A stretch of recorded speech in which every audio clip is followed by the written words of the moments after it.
এই জমিনে জান্নাতের টিকিট পেয়েছেন 10 জন সাহাবা। আবু বকর জান্নাতের টিকিট পেয়ে মরণ পর্যন্ত শুধু কান্নার আওয়াজ। আমি আল্লাহর আদালতে কেমনে দাঁড়াবো, কেমনে হিসাব দিব। ওমর কাঁদতেছেন, উসমান কাঁদতেছেন, ওই অন্ধকার কবরে আমি কেমনে একা থাকবো। হযরত আলী কাঁদতেছেন, রাতের গভীরে কান্নার আওয়াজ। নবী কান লাগাইয়া নজর করে দেখেন আবু বকর তাহাজ্জুদে কান্না করে। এরে পর্দার আড়ালের আম্মা জানেরা, এরে আম্মা জান, ওই জাহান্নামী নারী এমন কোন গুনাহ নাই করে নাই। রাস্তা দিয়া চলতেছেন, হঠাৎ করে নজর করে দেখে রাস্তার কিনারা একটা কুকুর পানির পিপাসায় জিহ্বা বের করে কাঁদতেছে। জাহান্নামী গুনাহগার নারীটার অন্তরে মায়া হলো, দৌড়াইয়া গেল পানি আনার জন্য, কিন্তু কোনো পাত্র নাই। ওই গুনাহগার নারীটার পায়ে ছিল চামড়ার মোজা। মোজাটা খুলে পানি নিচে হাতের নাগালে পায় না, মাথায় ছিল ওড়না লাগানো। ওড়নার মাথা মুজার সাথে গিরা লাগাইয়া এরপরে পুপের থেকে পানি উঠাইয়া কুকুরকে পান করাইয়া দিল। সাথে সাথে গাইবি আওয়াজ, মদিনার নবী বলেন, ও সাহাবায়ে কেরাম শুনো, এত বড় গুনাহগার বান্দিটা শুধু কুকুরকে পানি পান করাইলো আমার আল্লাহর মহব্বতের জন্য। পানিটা পান করানোর সাথে সাথে গাইবি আওয়াজ, ও জাহান্নামী গুনাহগার, তোর জীবনের সব গুনাহ মাফ করে দেওয়া হলো। আজ আমার সমাজে হাজারো মুসলমান নামাজ কায়েম করে, নামাজ পড়ে, অথচ গুনাহ ছাড়ে না। নামাজ পড়ে সুদ খায়, নামাজ পড়ে ঘুষ খায়, নামাজ পড়ে বেপরদায় চলে, আছে না নাই? অথচ আল্লাহর ওয়াদা, নিশ্চয়ই মানুষ গুনাহ থেকে বাঁচবে। কেমনে? কয় নামাজ তাকে গুনাহ থেকে বাঁচাবে। ইন্নাস সালাতা তানহা আনিল ফাহশাই ওয়াল মুনকার। কোনো সন্দেহ নাই, সমস্ত পাপের থেকে বাঁচাইয়া রাখার একমাত্র মাধ্যম হলো নামাজ। প্রশ্ন বড় জটিল। মুসলমান আর বেঈমানের ভেতরে ব্যবধান হলো নামাজ। মদিনার নবী বলেন, বাইনাল আবদি ওয়া বাইনাল কুফরি তারকুস সালাহ। মুমিন আর বেঈমানের মধ্যে ব্যবধান হলো নামাজ। বেঈমানেরা নামাজ পড়ে না, মুমিনেরা নামাজ ছাড়ে না। প্রশ্ন বড় জটিল। মুসলমান কেন নামাজ পড়ে না? নামাজিরা কেন গুনাহ ছাড়ে না? মুসলমান কেন নামাজ পড়ে না? নামাজি বান্দা কেন গুনাহ ছাড়ে না? নামাজ পড়বে, গুনাহ থেকে বাঁচবে, কিন্তু নামাজ পড়িয়া মিথ্যা কথা বলবে কেন? নব মুসলিম রহমাতুল লিল আলামিনের হাতে একজন নব মুসলিম নতুন মুসলমান হলো। নবীজি বললেন, ঈমান আনার পর প্রথম দায়িত্ব আপনার নামাজ আদায় করবেন। নব মুসলিম নামাজ আদায় করা শুরু করলো। কিছুদিন পর নবীর কাছে অভিযোগ দিলেন ভিন্ন কয়েকজন সাহাবা, পয়গম্বর, অমুক নব মুসলিম নামাজ পড়িয়া বাইরে গিয়া গুনাহ করে। নবীজির আদত, কোন অভিযোগ শুনলেই কোনো আওয়াজ দিতেন না। একবার বলার পরে, দুইবার বলার পরে, তিনবার বলার পরে নবী তার জবাব দিতেন। একবার অভিযোগ দিলেন, কোনো আওয়াজ নাই। দ্বিতীয়বার আবার অভিযোগ দিলেন, কিছুদিন পরে এবারও কোনো আওয়াজ নাই। এই মোবাইল বরদোয়া দিব তোদের জন্য, দিলে কিন্তু সাইজ হয়ে যাবে। কারণ আমার আমিন কবুল না হইলেও এই ময়দানে বহু আমিন কবুল হনেওয়ালা লোক আছে। গুনাহ ছাড়বি না? তোর বাপের লাগে মান্নত করে আইছো যে আকাম কইরা জাহান্নামে যাবি, এতবার বলার পরেও কি লজ্জা হবে না?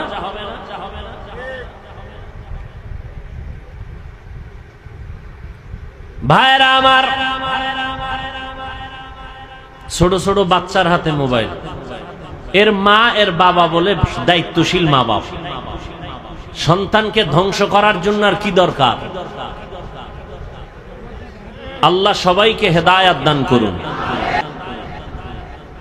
পয়গম্বরকে তৃতীয়বার যখন অভিযোগ দিলেন, নবমুসলিম নামাজ পড়ে বাইরে গিয়া গুনার কাজ করে, অভিযোগটা কতবার হলো বলেন?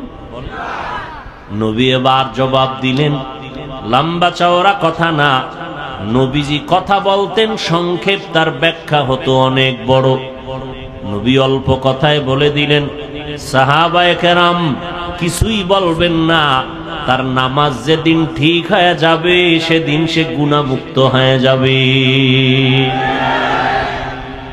মকুন সুসুতি নামাজে পাঞ্জগানা ফাওয়াইলুল লিল মুসাল্লিনাল্লাযীনা মুমিনারা ইনামাজ ইমদাদ দা ইস্তাঈনু আয়াতে কুরআন বাখা আয়াতে কদ আফলাহারা ইয়াদকুন গৌর কুন্দর মানি আজ দিল সাদেকুন। ভাইরা আমার, নবী জবাব দিলেন অল্প কথায়, যেদিন নামাজ ঠিক হবে সেদিন গুনাহমুক্ত হয়ে যাবে। তাহলে নামাজ পড়িয়াও গুনাহ করে, কারণ কি বুঝলেন? কি বুঝলেন কারণ? নামাজ ঠিক হয় নাই। জমিনের মধ্যে সর্বশ্রেষ্ঠ জায়গা মসজিদ। قال النبي صلى الله عليه وآله وسلم أحب البلاد إلى الله مساجدها وأبغض البلاد إلى الله أسواقها। পয়গম্বর বলেন, জমিনের মধ্যে শ্রেষ্ঠ জায়গা হলো মসজিদ, আর সব থেকে খারাপ জায়গা হলো বাথরুম। কি ঠিক? বাথরুম কি? বাজার। নবী বাথরুম রে খারাপ না বলে বাজারকে খারাপ কেন বললেন? এর একমাত্র কারণ, মানুষ বাজারে গিয়া যেই পরিমাণ গুনাহ করে ফেলে ওই পরিমাণ গুনাহ বাথরুমে হয় না। উত্তম জায়গা আল্লাহর ঘর, যেখানে সেজদা দেয় মানুষ সেখানে কম যায়, বাজারে বেশি যায়। মনে হয় জানো, গোপনে ইশারায় বলতে থাকে, নবী কথাটা মনে হয় ঠিক বলেন নাই। নবী যদি আমগো মনের মতো বলতেন, খারাপ জায়গা হলো মসজিদ, ভালোটা হলো বাজার। মানুষ বাজারের মধ্যে সময় বেশি কাটায়, মারপিটার রং তামাশা সেখানে বেশি হয়। এবার বলবেন বাজারে তো নবীও যাইতেন, আমরা হুজুরেরাও তো বাজারে যাই, ব্যবসা করি। আবু বকর ব্যবসা করেছেন, আমাদের মাযহাবের ইমাম আবু হানিফা রাহমাতুল্লাহ আলাইহি ব্যবসা করেছেন, বাজারে যাইতেন সব নবীরা, সব আল্লাহওয়ালারা। এরপরও কেন বাজারকে খারাপ বললেন? বাজারে যাইতে নিষেধ নাই ও বান্দা, বাজারে গিয়া গুনাহ করা তোমার জন্য নিষেধ। জরুরত সারার জন্য বাজারে যাও, আবার ব্যাক করে ঘরে যাও, ওখানে বাজে কোনো কথা যেন না হয়, কারণ ব্যবসা করা হালাল। আহাল্লাল্লাহুল বাইআ ওয়া হাররামার রিবা, ব্যবসা আল্লাহ হালাল করেছেন, সুদ আল্লাহ হারাম করে দিয়েছেন।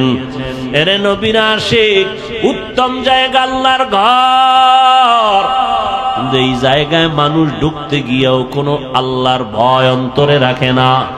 আল্লাহর ঘরে যারা যাবে এরা জমিনের কোনো মেহমান না, এরা আমার মালিক রব্বুল আলামিনের মেহমান।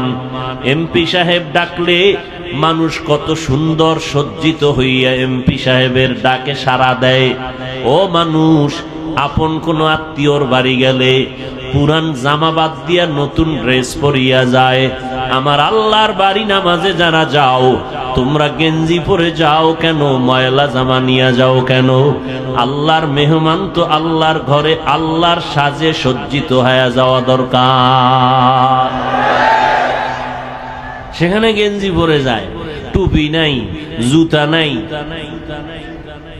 আবার গেঞ্জির ভিতরে কত বাঘ ভাল্লুক বানরের ছবি, আবার কত ইংরেজি লেখা আছে না নাই? এই হলো নামাজের হালাত। হ্যাঁ, সবার শেষে যায় আবার সবার আগে বের হয়। 5 বেলার নামাজ তো নাই, ওই জুমার দিন যায় তাও সুন্নতের খবর নাই। সালামের পরে 2 রাকাত ইমাম সালাম দিল, বের হয়ে চলে গেল।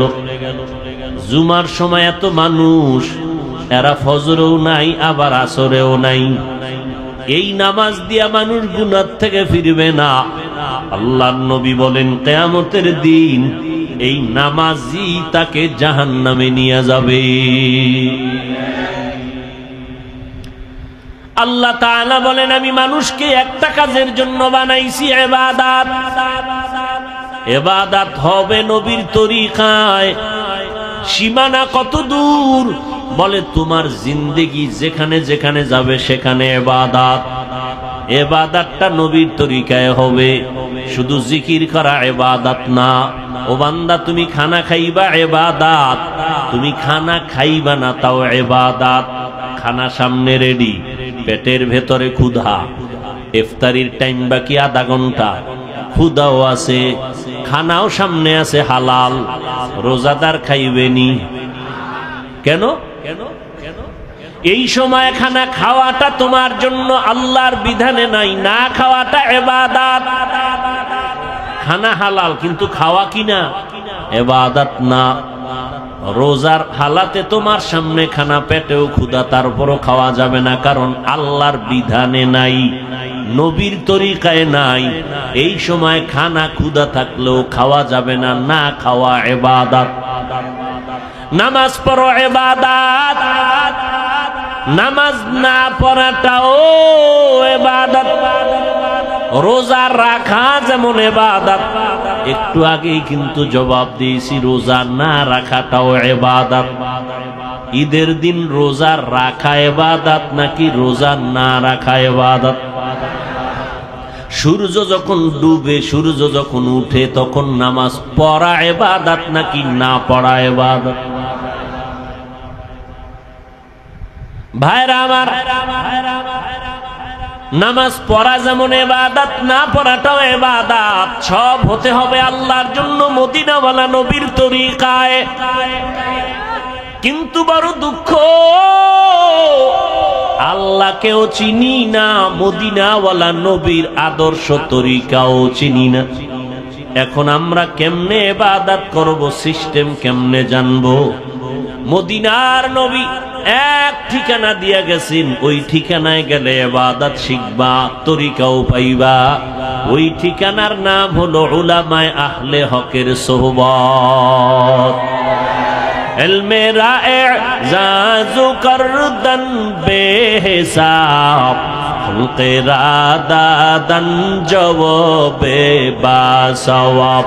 হক না দারদ দোস্তে খলকা জারেরা, নিস্তে ই খসলত একে দিনদারেরা। আল্লাহর জন্য ইবাদত করো, অল্প হলেও নাজাতের জন্য যথেষ্ট। আল্লাহ বেশি আমলের জন্য তোমাকে টাইট করেন নাই, তাকিদ দেন নাই। বরং আল্লাহ কোরআনের এক জায়গায় বলেন, আল্লাযী খালাকাল মাউতা ওয়াল হায়াতা লিয়াবলুয়াকুম আইয়ুকুম আহসানু আমালা। আমি তোমাকে জমিনের মধ্যে পাঠাইছি পরীক্ষা করে, যাচাই করে দেখব কারা উত্তম আমল করে। আকসারু আমালা বলেন নাই, আহসানু আমালা। বেশি আমল আল্লাহ চান না, আল্লাহ চান অল্প আমল, তবে আমলটা হতে হবে আল্লাহর জন্য। ইবাদত কার জন্য? মা খালাকুতুল জিন্না ওয়াল ইনসি বাখা, জুজ ইবাদত নিস্তে মাকসুদ আজ্জাহা। আল্লাহর এক বান্দি, নারী না পুরুষ? আল্লাহ তাআলার এক বান্দি, এমন কোন গুনাহ নাই করে নাই, গুনাহের সাগর, জঘন্যতম গুনাহের মধ্যে লিপ্ত হয়ে নারীটার জিন্দেগিটাকে গুনাহের ফাউন্ডেশন বানায় ফেলল। হেদায়েতের মালিককে আর জোরে বলেন, মান ইয়াহদিল্লাহু ফাহুয়াল মুহতাদ ওয়া মান ইউদ্লিল ফালান তাজিদা লাহু ওয়ালিয়াম মুরশিদা। আল্লাহ চাইলে হেদায়াত দিবেন তো হয়ে যাবে, আল্লাহ যদি চান না হেদায়াত দিবেন না, সে হেদায়াত পাবে না। আল্লাহ যদি হেদায়াত না দেন, পৃথিবীর কারো ক্ষমতা নাই তাকে হেদায়াতের দরজা দিয়ে ঢুকাবেন। ভাইরা আমার, আমার নবী যার কোনো তুলনা নাই, যেই নবীর মতো নবী নাই।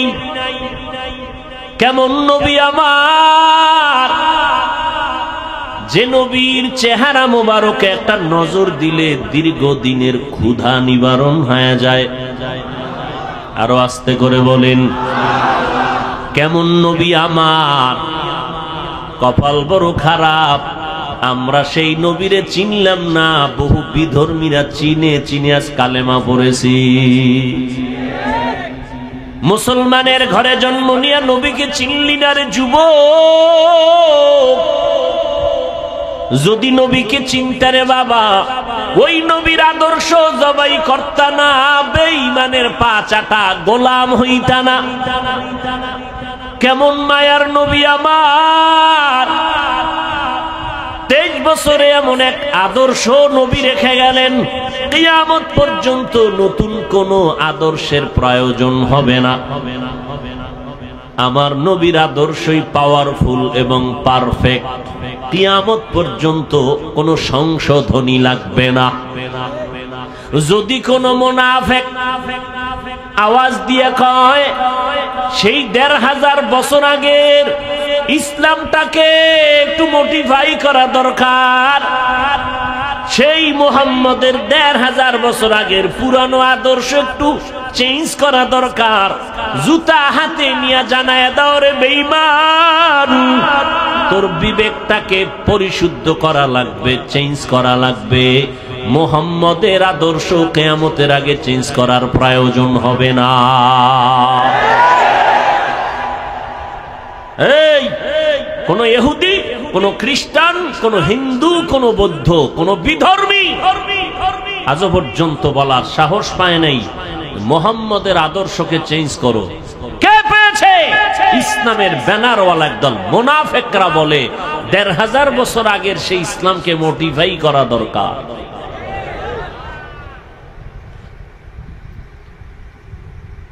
এদের থেকে খুব সাবধান।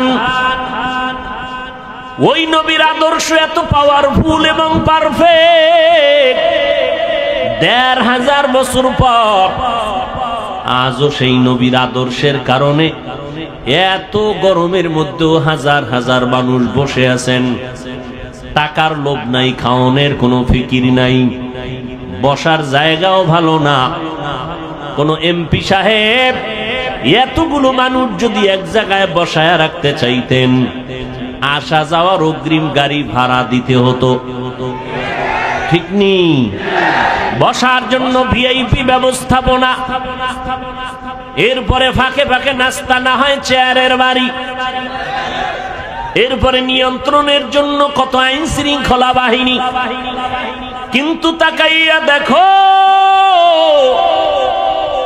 এতগুলো মানুষ এখানে বসছে, আসা যাওয়ার ভাড়া দেওয়া হয়েছে, বরং ফাঁকে দিয়া কিছু টাকা রেখেও দিল দ্বীনের নিসবতে দান হিসাবে। অনেক আবেগওয়ালা মুমিন পুরা টাকা দিয়া দিয়েছে দ্বীনের জন্য, প্রয়োজনে হেঁটে হেঁটে ঘরে যাবে। বসার ভিআইপি ব্যবস্থা, কথা বলেন না কেন? অনেকে দাঁড়ানো বসার কোনো জায়গা নাই, কে ধনী কে গরিব, কে শিক্ষিত কে মূর্খ, কোনো ভেদাভেদ নাই। ফাঁকে ফাঁকে কোনো পানীয় নাস্তার আয়োজন, নিয়ন্ত্রণের জন্য কোনো আইন শৃঙ্খলা বাহিনী।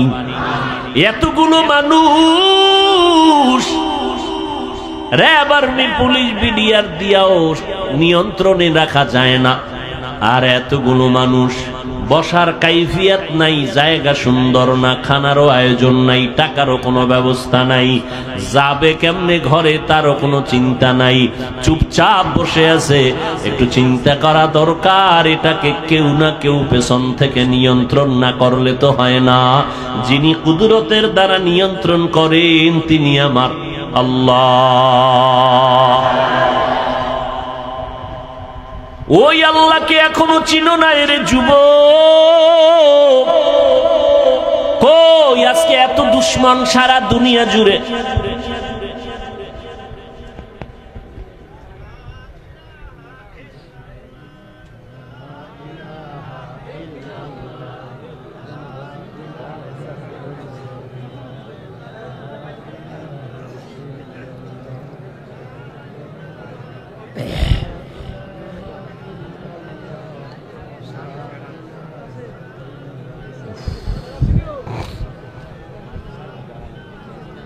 অন্ধকারে পালায় রওনা দিয়েছেন, হাসেন আবার। আমার তো লজ্জা লাগে।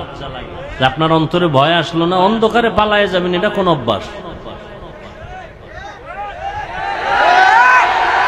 ঠিক বে ঠিক বুঝে বইলেন, বদনাম কিন্তু আপনাদেরই। ভাইরা আমার, সারা পৃথিবী জুড়ে এত দুশ্মন, ইহুদি বেঈমান সব বিধর্মীরা চায় কোরআনের আওয়াজ বন্ধ হয়ে যাক, মাদ্রাসা বন্ধ হয়ে যাক, ওয়াজ মাহফিলের মাইকের আওয়াজ বন্ধ করো, শব্দ দূষণ। এইভাবে যুগে যুগে ওরা ষড়যন্ত্র করলো, হাজারো মাদ্রাসা বন্ধ করে দিল, আলেমরে জবাই করলো, ফাঁসির মঞ্চে ঝুলাইলো। এখনো অপচেষ্টা কম করে না কোরআনের আওয়াজ বন্ধ করার জন্য। অথচ আমরা তাদের বিরোধী শক্তি না, আমরা বিরুদ্ধে বলি না। এতক্ষণ বয়ান করলাম, আরো করি, করতেছি, করব। কই হিন্দুদের বিরুদ্ধে বলি নাই, খ্রিস্টানের বিরুদ্ধে বলি নাই, ইহুদির বিরুদ্ধে বলি নাই, বৌদ্ধদের বিরুদ্ধে বলি নাই। এমনকি আমাদের ভেতরগত মুসলমানের ভেতরে কত দল আর কত মত। পাঁচকল্লি টুপি মাথায় দিয়ে বয়ান করতেছি, কোনদিন ভিন্ন টুপিওয়ালার বিরুদ্ধে বলি নাই। অথচ তাদের কাছে একটু জিজ্ঞাসা করতে মনে চায়, তুমি আমার সাদা টুপির বিরোধিতা কেন করো? কওমি মাদ্রাসায় লেখাপড়া করলাম, আজ পর্যন্ত আলিয়ার বিরুদ্ধে বলি নাই, স্কুল কলেজের বিরুদ্ধে বলি নাই। তাদেরকে জিজ্ঞাসা করতে মনে চায়, হযরতের আপনারা কওমির বিরোধিতা কেন করেন? তাবলীগের সমর্থন করি, কোনদিন তাবলীগ যারা করে না গালি দেই না, হিংসা করি না, দেখলে সালাম দেওয়ার চেষ্টা করি। জিজ্ঞাসা করতে মনে চায়, আপনি কেন তাবলীগের বিরোধিতা করেন? ইয়া নবী সালামু আলাইকা বলিয়া যারা দাঁড়াইয়া নবীরে টান দিয়া মদিনার থেকে নিজের বুকের সাথে নিয়ে আসেন স্টেজে, আমরা গালিও দেই না, হিংসাও করি না, দেখলে সালাম দেই। কিন্তু জিজ্ঞাসা করতে মনে চায়, আমরা যারা ইয়া নবী সালামু আলাইকা বলি না, আপনাকেও খারাপ জানি না, আপনি কেন আমাকে খারাপ জানেন? এত বয়ান করি, একটা ইচ্ছা করে কাউকে আঘাত করার মূলক কোনো কথা বলি না। দুই একটা কথা যদি অনিচ্ছায় হয়ে যায়, আল্লাহর কাছে বারবার ক্ষমা চাই। বয়ানের শেষে মোনাজাতে তওবা করি, ক্ষমা চাই। কারণ যে যেই লাইনেই হই না কেন, এখানে কত লাইনের মানুষ, কেউ সাদা টুপি, কেউ কালো টুপি, কেউ বসে নবীরে সালাম দেয়, দরুদ পড়ে, কেউ দাঁড়ানো, কেউ কওমি, কেউ আলিয়া, কেউ চরমনাই, কেউ তাবলীগ, আছে না? কিন্তু আমাদের দিলের তামান্না এবং অন্তর বড় আমরা সব কথার একটা কথা দিয়ে দিলটারে সান্ত্বনা দেই। কে চরমনাই, কে উজানি, কে বাহাদুরপুর, কে নানুপুর, কে তাবলিগ, কে কোন দলের মানুষ, কে কোন টুপি পরে জানার দরকার পড়ে না। আমগো জানার একটাই পর দরকার হলো, আমরা যে যেই লাইনে থাকি আমরা সবাই আল্লাহর গোলাম, মদিনাওয়ালা নবীর উম্মত, মুসলমান। কি অন্তরে জায়গা দিতে মন চায় না? না, কি পরিমাণ অন্তর লইয়া ঘুরেন যে আমগো মতো বান্দারে দেখলেই চান্দি গরম। কি অন্তর এত ছোট কেন? পুঁটি মাছ খান না? বড় মাছ খাবেন, মাছের মাথা খাবেন, দিল বড় হবে। আমি পাঁচকল্লি মাথায় দিয়ে আপনাকে তো গালি দিই না, আপনার গালি কেন? ও গালি দেওয়া সুন্নত না? কি আপনার পীর সাহেবের সুন্নত না মদিনার সুন্নত? এরে যুবক, অন্তরটাকে বড় বানা, মানুষের বুকে লাগানোর গুণটা অর্জন কর। লাথি মারার গুণ তো মদিনার গুণ না, গালি দেওয়ার গুণ তো মদিনার নবীর গুণ না, গালি না দেওয়া মদিনার গুণ। লাথি না দিয়া বুকে লাগাবি মদিনার আদর্শ। যদি বান্দার দিলটা নরম থাকে, আলহামদুলিল্লাহ। গরম থাকলে বেশি বেশি রোজা রাখো, মদিনার নবীর উপরে দরুদ পড়ো, দিল ঠান্ডা হয়ে যাবে। দরুদ পড়লে কি জেলাভি লাগবে? এটা কোন কথা? হাঁটতে, চলতে, উঠতে, বসতে সব সময় নবীর দরুদ পড়ো। দরুদ কম হবে না বেশি? দরুদ পড়লে কি দাঁড়াইতে হইব? তাহলে ঘুমাবাও দাঁড়াইয়া। কেউ যদি বিছানায় শুয়া শুয়া দরুদ পড়ে সওয়াব হবে না গুনাহ? যত পারো দরুদ পড়ো। এরপরেও মা বাবা সন্তানের মাঝে ঘরের ভিতরে তর্ক হয়নি। এই যুবকেরা সোজা হ, দিল সোজা কর, তোর মাথা সোজা করতে কই নেই। ঘরের ভিতরে সন্তান মা বাবার ভেতরে, ঘরের ভেতরে বসে তর্ক হয়নি। তর্ক হইলে কি? সন্তানেরা ফেসবুকে লেখে বাবার বিরুদ্ধে, মায়ের বিরুদ্ধে, মাইক লাগায়। তা চারদিকে দুশ্মন আর দুশ্মন, ক্যামেরা ফিট করা সাংবাদিক, গোপন হলুদ সাংবাদিক, দোষ পাইলে তিলেরে তাল বানাবে। আমরা বিতর্কত যদি টুকটাক দ্বন্দ্ব হয়, এটা ফেসবুকে লেখো কেন? ও, তোমার লজ্জা নাই এই কারণে? তো লজ্জাপতি গাছ আছে আমগো কুয়াকাটা আছে, হ্যাঁ, এই গাছের শিকড় খাও দুইয়া দুইয়া। পয়গম্বর বলেন লা ঈমানা লিমান লা হায়া আলা। আল্লাহর কসম, আমার সোনার বাংলাদেশে নাস্তিক আছে হাতে গোনা কয়েকটা, বেশি। মাদ্রাসা কম। পীর মুরিদি, মুসলমান, মসজিদ, আলেম ওলামা, ছাত্র। আমাদের সামনে কথা বলতে হলে তো অনুমতি নেওয়া দরকার ছিল। কথা ঠিক না? আমরা কেন দুর্বল? একমাত্র কারণ আমাদের ভেতরে একতাবদ্ধতা নাই। এটাই ইহুদির চূড়ান্ত slogan, divided and rule policy. একটা জাতিকে ধ্বংস করে দেওয়ার জন্য দলে দলে বিভক্ত করে দাও। আর না, আজকে আমরা যদি আল্লাহর গোলাম, রসুলের উম্মত, মদিনার নবীর আশেক মুসলমান হিসাবে এক ব্যানারে থাকতাম, এই সোনার বাংলায় টুপিওয়ালাদের সামনে কথা বলতে হলে অনুমতি নিতে হতো। কিন্তু টুপিওয়ালার বিরোধিতা হিন্দু করবে কখন? তুমিই তো করতেছো। ইমামের পিছনে নামাজ পড়া বাইরে গিয়া ইমামের বিরোধিতা করে, এরকম মুসলমান আশেক নাই। কিতনা বড় নিমক হারাম। আবার বাবা এমর লেখা হুজুর আইয়েন একটু দোয়া করেন,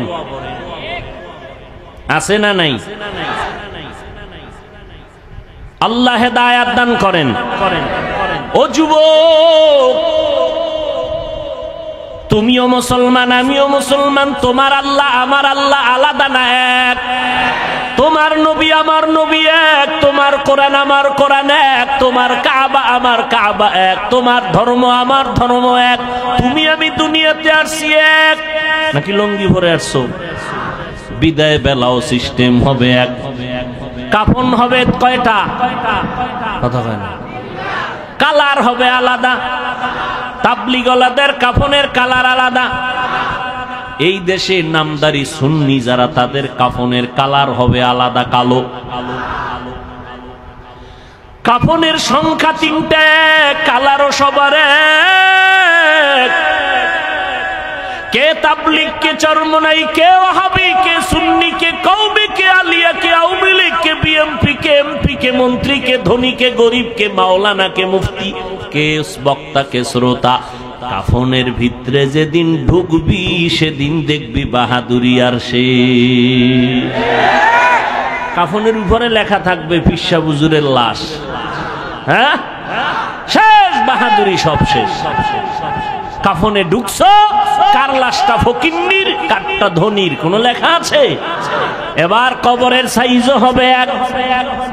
কবরের মধ্যে রেখে মাটি পাড়াইয়া দিবে, শুধু পীর সাহেবের সাথে একটা মাইক লাগানো থাকবে, টেলিফোনের যোগাযোগ করবে।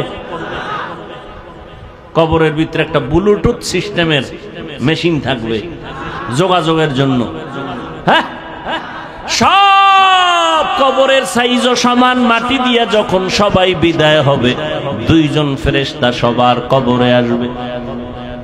পীর সাহেবেরে যেই প্রশ্ন করবে, মুরিদেরও সেই একই প্রশ্ন করবে।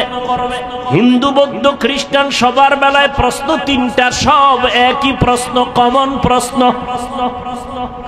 রবের পরিচয় দাও, ধর্মের পরিচয় দাও, রাহমাতুল লিল আলামিনের পরিচয় দাও। তুমি কয় টাকার মালিক, কত এলেমওয়ালা, জানার দরকার। প্রশ্ন 3টা। পরীক্ষা চলতেছে না ছেলেরা এখন? ও যুবক, দুনিয়ার পরীক্ষার প্রশ্নপত্র ফাঁস হইয়া গেলে আগুন জ্বলে সবার অন্তরে। প্রশ্নপত্র ফাঁস হয়ে গেল, পরীক্ষার মান দুর্বল হয়ে গেছে। আমার মাওলার সিস্টেমটা কি তাকায় দেখ রে যুবক। আমার আল্লাহ কবরের 3টা প্রশ্ন ফাঁস করে দিলেন। 3 প্রশ্ন সবাই জানায় দিলেন, আল্লাহ জানায় দিলেন। ও হিন্দু, তোমারও 3 প্রশ্ন, মুসলমান তোমারও 3 প্রশ্ন। প্রশ্ন 3টাই সমান। জানাইয়া দেওয়ার পরেও যদি কবরে গিয়া জবাব দিতে না পারো, একটু চিন্তা কর ফিডার ওজনটা কত কঠিন। প্রশ্নপত্র ফাঁস করার পরেও যদি জবাব দিতে না পারো, জবাব কে দিতে পারবে? যে পারবে সে জান্নাত পেবে, যে পারবে না সে পাবে না। কে পারবে? আমি হুজুর। কোনো গ্যারান্টি নাই, কারণ এই জমিনে জান্নাতের টিকিট পেয়েছেন 10 জন সাহাবা। আবু বকর জান্নাতের টিকিট পেয়ে মরণ পর্যন্ত শুধু কান্নার আওয়াজ। আমি আল্লাহর আদালতে কেমনে দাঁড়াবো, কেমনে হিসাব দিব। ওমর কাঁদতেছেন, উসমান কাঁদতেছেন। ওই অন্ধকার কবরে আমি কেমনে একা থাকবো। হযরত আলী কাঁদতেছেন, অথচ তাদের নামে জান্নাতের টিকিট রেডি। কয়জন? এই জোরে কও যুবকেরা। রাতের গভীরে কান্নার আওয়াজ। নবী কান লাগাইয়া নজর করে দেখেন আবু বকর তাহাজ্জুদে কান্না করে। জান্নাতের টিকিট পেয়ে যদি কাঁদেন, তো আপনার আমার উপায় কি? ও বাহাদুরেরা, এরে পর্দার আড়ালের আম্মা জানেরা আসেনি? এরে আম্মা জান, ওই জাহান্নামী নারী এমন কোন গুনাহ নাই করে নাই। রাস্তা দিয়া চলতেছেন, হঠাৎ করে নজর করে দেখে রাস্তার কিনারা একটা কুকুর পানির পিপাসায় জিহ্বা বের করে কাঁদতেছে। জাহান্নামী গুনাহগার নারীটার অন্তরে মায়া হলো, দৌড়াইয়া গেল পানি আনার জন্য, কিন্তু কোনো পাত্র নাই। ওই গুনাহগার নারীটার পায়ে ছিল চামড়ার মুজা, মুজাটা খুলে পানি নিচে, হাতের নাগালে পায় না, মাথায় ছিল ওড়না লাগানো, ওড়নার মাথা মুজার সাথে গিরা লাগাইয়া এরপরে পুপের থেকে পানি উঠাইয়া কুকুরকে পান করাইয়া দিল। সাথে সাথে গাইবি আওয়াজ, মদিনার নবী বলেন, ও সাহাবায়ে কেরাম শুনো, এত বড় গুনাহগার বান্দিটা শুধু কুকুরকে পানি পান করাইল আমার আল্লাহর মোহাব্বতের জন্য। পানিটা পান করানোর সাথে সাথে গাইবি আওয়াজ, ও জাহান্নামী গুনাহগার, তোর জীবনের সব গুনাহ মাফ করে দেওয়া হলো। এই জন্য কোন ছোট নেক আমলকে ছোট মনে করে ছেড়ে দিবেন না, কারণ একটা ছোট আমল যদি আল্লাহ কবুল করে দেয় এটাই আপনার জন্য বড় পাওয়া। আবার ছোট গুনাহকে গুনাহ মনে করে করবেন না, কারণ একটা ছোট গুনাহে যদি আল্লাহ ধইরা ফেলায় আপনার জীবন শেষ। আল্লাহর আর একজন বান্দি জীবনভর নেক আমল করেছে, আগের বান্দি জীবনভর গুনাহ করছে, আর এই বান্দি জীবনভর নেক আমল করেছে। মরণের আগে সামান্য একটা অপরাধ করলো, আল্লাহর ভিন্ন একটা মাখলুক একটা বিড়ালকে ঘরের মধ্যে বাইন্ধা খাঁচায় আটকায় দিছে, নিজেও খানা দেয় না, বিড়ালটা বাইরে গিয়ে খাবে সেই সুযোগও মহিলাটি দেয় নাই। বিড়ালটা খাঁচায় বসে ধুকে ধুকে না খেয়ে মরে গেল। মদিনার নবী বলেন, ও সাহাবায়ে কেরাম, মহিলার জীবনের এত নেক আমল এই সামান্য একটু অন্যায়ের কারণে আল্লাহ সব আমল বরবাদ করে মহিলাকে জাহান্নামী বানায় দিছে। একটা বিড়ালকে কষ্ট দিলে যদি এই অবস্থা হয়, ও মানুষ, তুমি মানুষ হইয়া মানুষকে কিভাবে কষ্ট দাও? মানুষের ইজ্জত নিয়ে কেমনে তুমি সিনিমিনি করো? মানুষের ইজ্জতের উপরে কেমন হামলা করো? আমার আল্লাহ তো বিচারক আছে, তোমার এত পেরেশানি কেন? সাধারণ মানুষের ইজ্জত নষ্ট করো, সেখানেও কিছুটা চিন্তা করার সুযোগ আছে, কিন্তু আলেমের ইজ্জত নিয়ে যদি টানাটানি করো তোমার উপায় কি হবে রে বাবা? আল্লাহ তাআলা সব কথার একটা শেষ মুহাব্বতের ডাক দিয়া বলে, বান্দা এত কথা শুই না, ভয় পাইস না, আয় তওবার দরজা দিয়া ঢোক।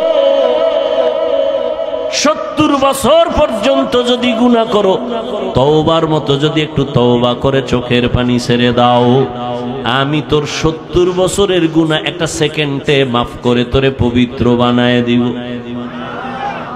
ও যুবক, ও পর্দার রানের আম্মা জানেরা, কয়দিন আর বাহাদুরি করবেন? আপনারাও মা, নবীদের মাও যারা ছিলেন তারাও মা, সাহাবায়ে কেরামের মাও মা, আপনারাও মা।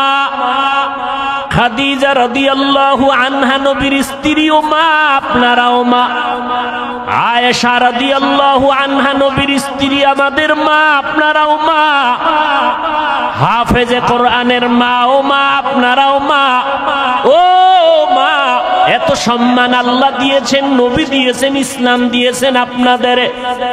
আল্লাহর কসম, দুনিয়ার কোন তন্ত্র মন্ত্র যদি নতুন করে নারীদের সম্মান দিতে চায়, কসম করে বলে গেলাম, নারীদের সম্মান হবে না, হবে অপমান। আল্লাহ যা দিছে, তোমার আব্বা মিলে কি তার থেকে বাড়াইতে পারবা?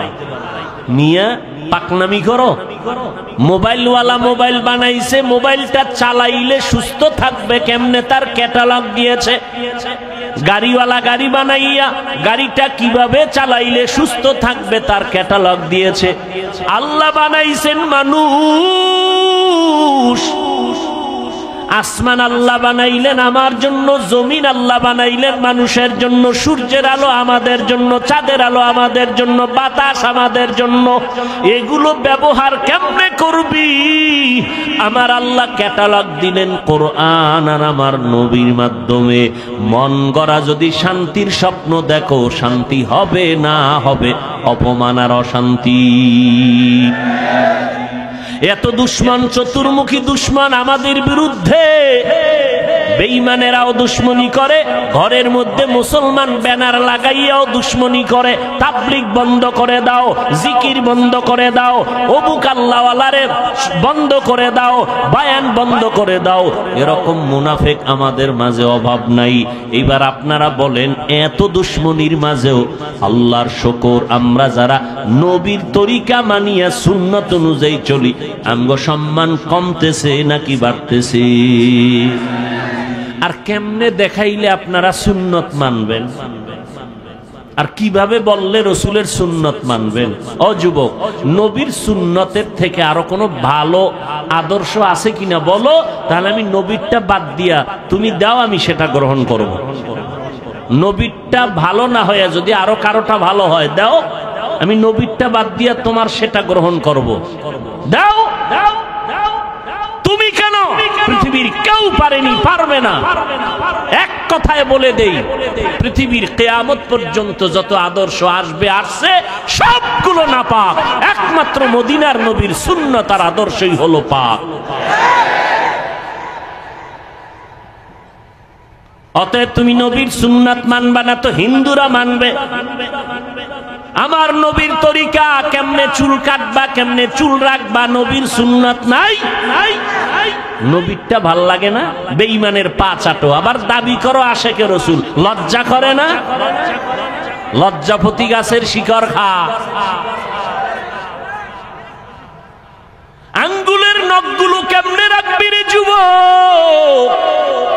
আল্লাহরে সাক্ষী রেখে বল, নখ কাটার মধ্যে আমার নবীজির আদর্শ আছেনি? বেঈমানেরটা মানো কেন?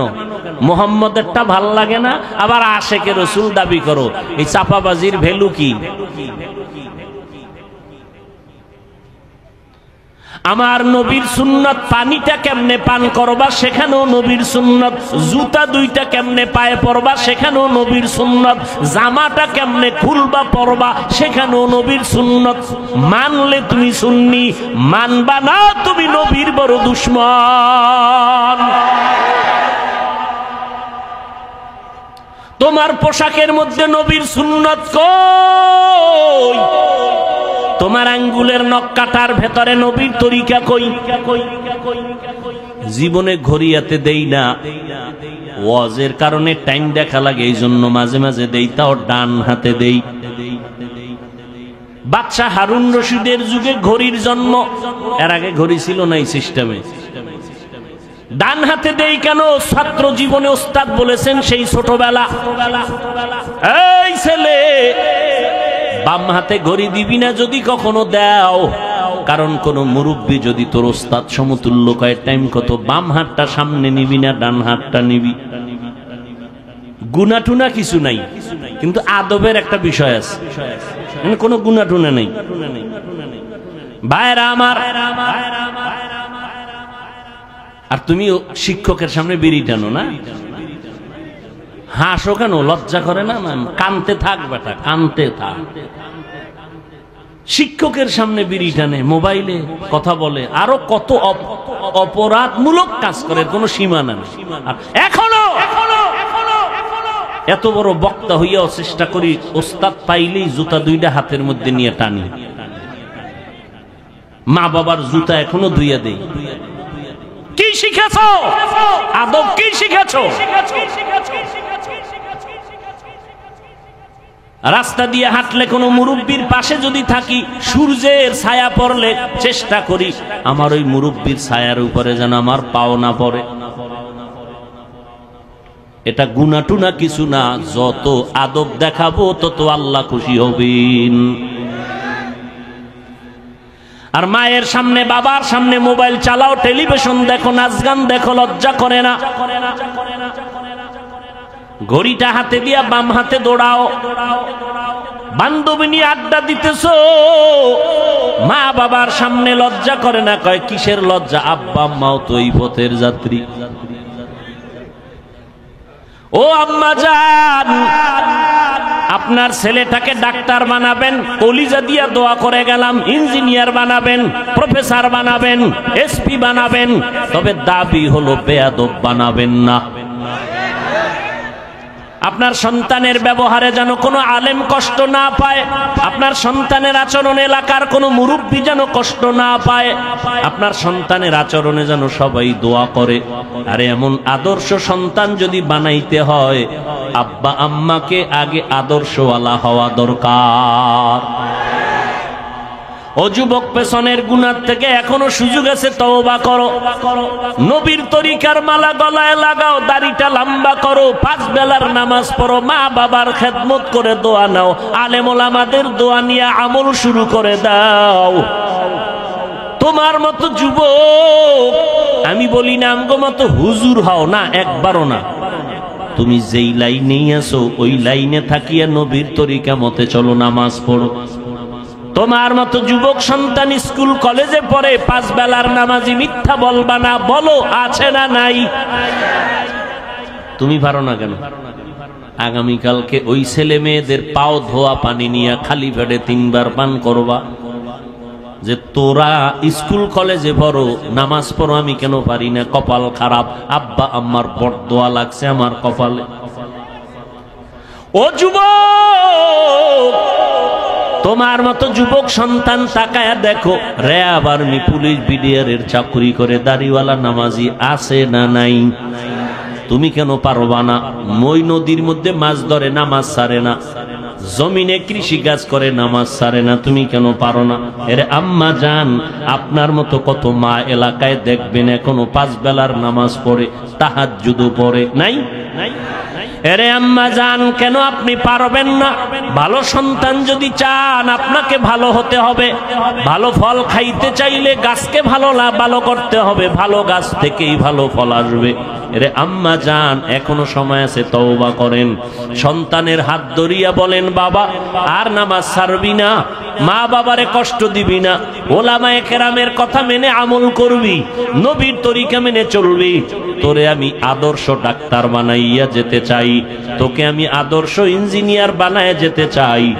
আমি মরিয়া গেলে তুই কোরআন পড়ে পড়ে দোয়া করবি আর মানুষের ডাক্তার হয়ে সেবা করবি। আল্লাহর কাছে দোয়া করেন, তওবা করেন। ও যুবক, আল্লাহর কাছে তওবা করো।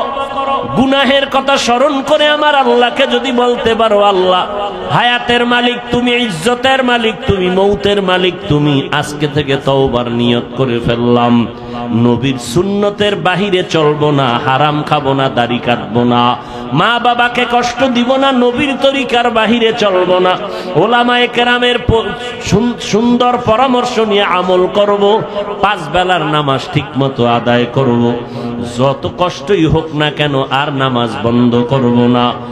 মোবাইলের গুনাহের থেকে নিজেকে বাঁচাইয়া রাখার চেষ্টা করব। তওবা করার মতো যদি খাঁটি অন্তরে নিয়ত থাকে, আমার আল্লাহ তওবার দরজা দিয়া ডাকতেছেন, বান্দা চোখের পানি ছেড়ে তওবা করো, আমি জীবনের সব গুনাহ মাফ করে দিব। তওবার যদি নিয়ত অন্তরে থাকে, তবে এটাও সত্য কথা, 13টা বছর নবীকে দেখলো, চেহারা দেখলো, বয়ান শুনলো, কালেমা পড়ে নাই আবু জাহাল। আর ওমরের মতো বান্দা নবীর গর্দান কাটার জন্য আসিয়া কালেমা পড়ে মুসলমান হয়ে গেল। এই জমিনেও কিছু মানুষ এমন থাকবে, কাট্টার পাথরওয়ালা অন্তর নিয়ে ওয়াজে বৈশা কান্না করে বিদায় হয়ে তওবা করে যাবে, আর নামাজ ছাড়বে না। আবার ওই আবু জাহালের মতো পাথরওয়ালা অন্তর, হাজারো বয়ান শোনার পরেও সে কখনো তওবার নিয়ত করবে না। মন শয়তানের ধোকায় পড়ে বলবে, এত ইবাদত করে কি লাভ, এত সুন্নাত মানিয়া কি লাভ। কপাল পোড়া হইয়া আবার ওয়াজের প্যান্ডেল থেকে বিদায় হবে। তবে যাদের অন্তর তৈরি হয়ে গেছে তওবা করার জন্য, গলায় ছুরি আসলে মরে যাবে আর নামাজ ছাড়বো না, বেপরদায় চলবো না, দাড়ি কাটবো না, মা বাবারে কষ্ট দিব না, নবীর তরিকার বাহিরে চলবো না, ওলামায়ে আহলে হকের পরামর্শ নিয়ে চলবো। তওবা করার মতো যদি কারো নিয়ত হয়, খাঁটি তওবার নিয়তে 2টো হাত আমার আল্লাহকে দেখাইয়া দাও।